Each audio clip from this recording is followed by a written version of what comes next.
A public hearing was held on 3 bills in Augusta today regarding a harmful foam used by firefighters across the state.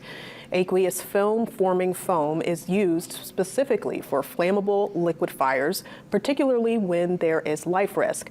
According to supporters of the bills, the foams are harmful, potentially leading to cancer. One would require the fire marshal to perform an inventory.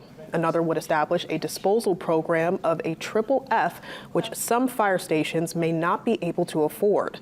The third bill is specific to Brunswick, where a spill of the foam at the former naval base in August created concern in the community.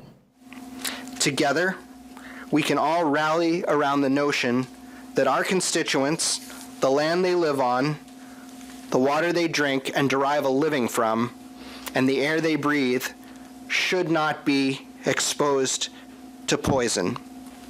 They are afraid. They're afraid to drink the water from their wells. They're afraid to bathe in it. They're afraid for their children's health. The bills were proposed by Representative Enklees in front of the Committee on Environment and Natural Resources. They will now move toward a work session, which has not yet been scheduled.